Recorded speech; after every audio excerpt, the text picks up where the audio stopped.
This is James Warda, and welcome to another episode of HCCI Conversations With. Today we have with us Dr. Ahmed Morsy. He is the Director of Clinical Operations with MD at Home. So let's go ahead and welcome Dr. Morsy. Thanks for joining us. Thank you for having me.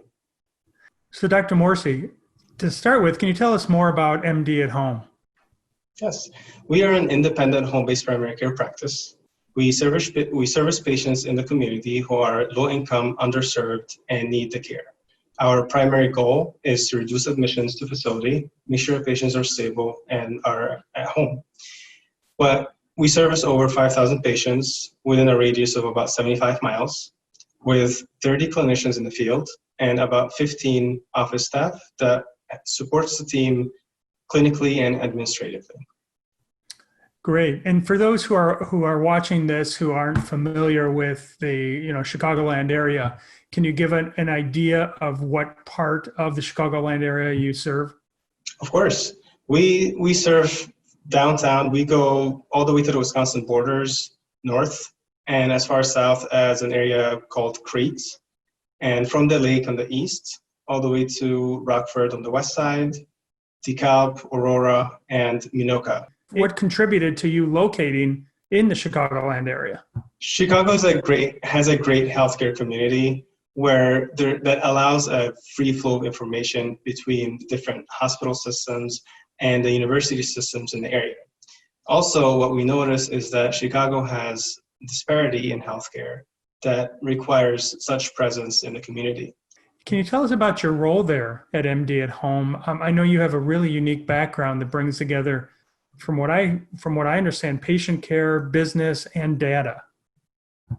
Yes, I'm the Director of Clinical Operations at MD at Home. I use data on a daily basis to ensure that we bridge the gap in health and make sure that whatever is needed for our patients is developed in a standardized care plan to ensure that the care that's rendered is at the highest quality possible. My background in both medicine and business has allowed me to deal with different individuals who are in the team, whether clinicians or non-clinicians, who come from different backgrounds, to allow me to share that data with them and that data analysis and develop plans to ensure that every patient receives the best quality care that is available in the community. What do you think the level of awareness is in the area you serve with providers, practices, the public about home-based primary care? I believe in our community, specifically Chicago, but in general the healthcare community, home-based primary care has been receiving some exposure. It has come a long way from the time I was exposed myself to home-based primary care or home care in general. What do you see as the barriers to awareness? So let's just take providers and practices. There are a lot of barriers, but what I see a lot is that a lot of individuals in healthcare view home-based care in general as somewhat of a hobby and something that can be done whenever someone feels like it. They don't see it as a vehicle to rendering care to patients with quality care, to be more specific. They view that you need to have brick and mortar, you need to have a full facility with full equipment and make sure the patient is coming to the practice to render the care. They can't view it from a way where quality care can actually be delivered. They also, from what I see a lot, is that a lot of providers, specifically physicians or nurse practitioners alike, or physician assistants, are not exposed to it during training. Now, we've been lucky. I've been seeing a lot of residency programs recently implementing home-based primary care during some of their rotations, which is amazing. I wish every single residency program implements it, both family and internal. However, we don't see that as much as we'd like to.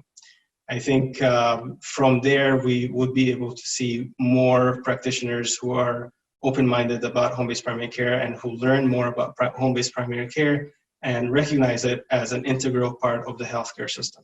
Are you seeing that change though with COVID? I am starting to see some of the change or some reactions from different practitioners that I've spoken with and different individuals in healthcare systems. A lot of it in Chicago. A lot of practitioners are understanding the importance of rendering care in the home rather than rendering care in a facility where patients are exposed to different nosocomial infections or to COVID itself, especially the high-risk patients. Kind of shifting a little bit here, I know MD at Home obviously works with a variety of health plans, right? And so are there any lessons learned that you can share with your fellow providers, practices that might be watching this? Any lessons learned in that contracting process with payers? Perseverance is key to success in contracting. We also notice that we are dealing with a lot of individuals on the other side who don't really understand home-based primary care and the value it brings to the community. They don't understand how it functions. They don't understand anything when it comes to outside of brick and mortar. Now, some of them do have that knowledge. However, you need to get to these individuals on the contracting side. The in-between person, the contractor who is talking to you directly about the contract, might have no idea. And so the best way is try to get to the point where we're talking to a CMO or someone who's clinically knowledgeable to be able to explain how home-based primary care works, how we're able to render quality care, and how we can help them reduce overall costs for their patients. Only by doing these different steps, we're able to achieve good contracting, a good contract with the system. Great. And CMO, Chief Medical Officer? Yes. So when you're talking with that Chief Medical Officer or whoever that key person is, what is it that makes that light bulb go on for them? What makes that light bulb goes on is when they hear that we're able to render consistent care with data in the community and to the underserved patients, low income, without picking specific areas or nitpicking patients to ensure that they're home stable as much as possible. When we start bringing that to the table, they understand that we are rendering consistent care from a perspective of reading numbers, following data, and having the ability to follow through on what we're discussing. It's one thing to come to the table and say we're able to do ABC. However, when you come in and say you have this number of patients with this much cost, and we're able to do ABC, which will translate into numbers, and then bring back the numbers and show the reflection of the results for all of our hard labor, then they're able to see that there is true value in home-based primary care that you cannot achieve in a facility or a brick and mortar. Do you see unique opportunities for being a practice in Chicago, in the Chicagoland area? There are. As I mentioned earlier, we are surrounded by great healthcare systems and university systems. So the free flow of information and the innovation that we're surrounded with is tremendous. It will allow home-based primary care in general and MD at Home specifically to continue rendering care in the community and to continue being innovative and identifying different new tools that can help our patients better. And do you see any challenges in being a practice based in the Chicagoland area? So there are some challenges. I believe the number one challenge that we kind of touched up on is dealing with managed care plans. As I mentioned earlier, it is a struggle managing with contractors on that side to make sure that they recognize the importance of home-based primary care. Currently, there are some plans that still don't recognize the importance of home-based primary care. They have plenty of patients who are high-risk patients, again, low income, do need the care, and they still don't recognize the importance of our care in the community. And so that is a very challenging aspect in the community. The other challenge that we're facing on a daily basis is lack of resources. Lack of resources, I believe, exists not just in Chicago, but in almost every city where home-based primary care exists. If we think about wound care, mental health, podiatry, these are things that we need every day for our patients at a consistent way, in a consistent manner. However, we don't have it readily available. Psychiatrists don't do any home-based visits, and a lot of our patients could benefit from that. I understand there are different tools that can be used. However, it's one thing to use different tool or different programs to coordinate care for psychiatry, but it's another for the patient to sit in front of a psychiatrist or a psychologist and have that quality care involved. Wound care is a scarce benefit or a scarce resource that we have here in the community. There are literally a handful of providers who are rendering wound care in the Chicagoland area. So these are all challenges that we do face every day. MD at Home is already taking steps to fix that in the community. We've worked with different great interdisciplinary teams in the community to ensure that we bridge that gap. We've looked at different options ourselves to make sure that we address these shortcomings in the community.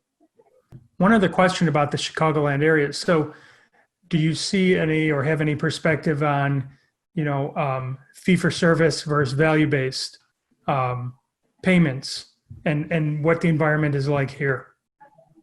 So currently we are fee for service. We haven't enrolled in any value-based services yet.